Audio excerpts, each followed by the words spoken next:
அனைவருக்கும் தெற்கத்தி மன்றதாவின் வணக்கங்கள். சமீபத்தில் பட்டியல் சமூக மக்களுக்கு வழங்கக்கூடிய உள் இடஒதுக்கீடு விவகாரமாக உச்சநீதிமன்றத்தில் ஒரு தீர்ப்பு வழங்கியிருந்தாங்க. அதாவது பட்டியல் சமூக மக்களுக்கு வழங்கக்கூடிய உள் இடஒதுக்கீடானது மாநில அரசியலிடமே தீர்மானிக்கலாம். அது செல்லுபடியாகும். மாநில அரசுகளுக்கு சட்டமன்றத்தில் செல்லுபடியாகும் அப்படின்ற ஒரு தீர்ப்பு வழங்கியிருந்தாங்க.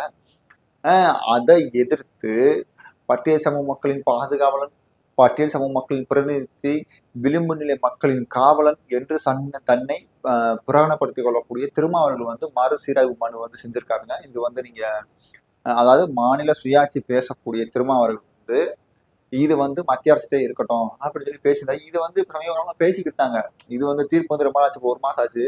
ஆனா யாருமே பேசல. ஏன்னா திமுக கட்சியின் கூட்டணி இருப்பதனால திரும்ப இது யாருமே பேச. ஆனா இதே திரும்ப கூட்டணி இல்லாம திமுக கூட்டணியில் இல்லாமல் அவர் வேற கூட்டணியில் இருந்திருந்தா இதை பத்தி நிறைய பேசிப்பேன். ஏன்னா இது விவகாரம் சமீபத்துல அறந்தறி சமூக மக்களின் பிரிவில் இருக்கக்கூடிய பல அமைப்புகள் போராட்டம் பண்ணாங்க. அதாவது இது போன்று போராட்டம் பண்ணாங்கன்னா அது பெரிய அளவில் மீடியாக்கள் மூலம் பேசப்படல. ஏன்னா இங்க இருக்க மீடியாக்கள் எல்லாமே யாரோட கைப்பாக இல்லை அப்படின்ட்டு. ஏன்னா ஏன் அப்படி தடுக்கிறாங்க அப்படின்னா, இது தெரிஞ்சுன்னா திருமாவளவுக்கு அவப்பேரோட இப்போ பட்டியல் சமூக மக்கள் திருமாவளவுக்கு ஓட்டு போடாட்டா திமுகவுக்கு பலவீனமாகும் அப்படின்னு சொல்லி இதை பெருசா யாரும் கண்டுக்கல. அப்ப பட்டியல் சமூகத்தை சேர்ந்த ஒருத்தர் பட்டியல் சமூகம் முன்னேறக்கூடாதுன்னு நினைக்கிறாரு.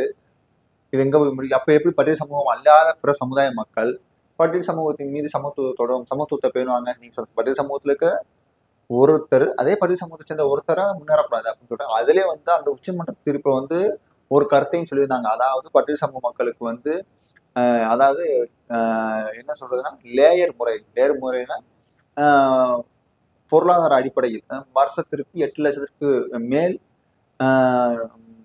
ஆண்டு வருமானம் உடையவர்களுக்கு குடும்பத்தினருக்கு இடஒதுக்கீடு இல்லை. இது பிசி மக்களுக்கு, பிற சமுதாய மக்களுக்கு இருக்கு. பிற கேஸ்ட் பிற அட்டவணையில வராங்களா அவங்களுக்கு இருக்கு. எஸ்சி அதாவது பட்டியல் சமூகத்துல எஸ்சி கேட்டகரியில வரக்கூடிய மக்களுக்கு மட்டும் இது வரைக்கும் இல்லை. அதை நம்ம நடைமுறைப்படுத்தினா நல்லா இருக்கும். ஏன்னா இன்னைக்கு ஆர் ராஜா அவருடைய மையம் லண்டன்லாவே படிக்கிறாரு. அதே பட்டியல் சமூகத்தில் சேர்ந்த ஒருத்தர் விவசாய கூலியா இருப்பாரு, ஆனா ஏழ்மை நிலையில் இருப்பாரு. அவரு பிள்ளை அப்ப 2 பிள்ளையும் சரியான ஒரு மோதுறது சரியா இருக்காது.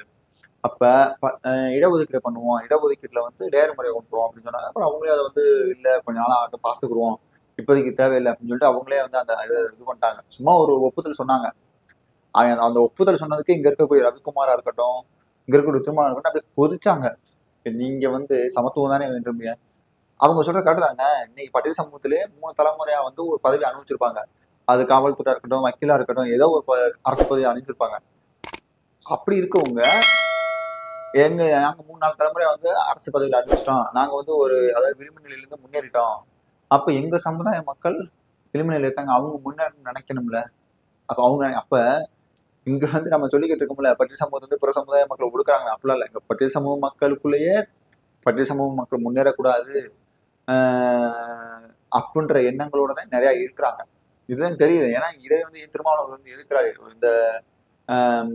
இந்த வரம்பு, அதாவது பொருளாதார ரீதியான வரம்பு நிலையும் இந்த மாநில சுயாட்சி பேசக்கூடிய திருமா மாநிலத்துக்கான அதிகாரத்தை வழங்கும் அது எதிர்க்கிறாரு.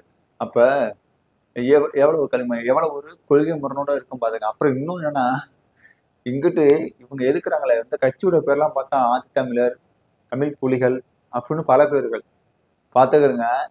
இங்கிட்டு நான் பட்டியல் சமூக மக்களின் பிரதிநிதியாக நான் அப்படின்னு சொல்லி தன்னை தம்பட்டம் அடித்துக் கொள்ளக்கூடிய ஒருத்தர் பட்டியல் சமூக மக்களுடைய இடஒதுக்கீடை எதிர்க்கிறாரு. இங்கிட்டு தமிழர்களுக்கு ஆதி திராவிட அப்படி பேர் வச்சுக்கிட்டு இருக்கிறாங்க. இங்கிட்டு தமிழர் அல்லாதவர்கள் ஆதி தமிழர்கள் அப்படின்னு பேர் வச்சுக்கிட்டு அரசியல் பண்றாங்க. அப்ப எப்படிப்பட்ட சூழ்ச்சி வலையில் இந்த தமிழக அரசியல் இருக்கு அப்படின்றத தெரிஞ்சுக்கிறங்க, புரிஞ்சுக்கிறங்க. அரசியல் அறிவோம், அரசியல் தெளிவோம். நன்றி.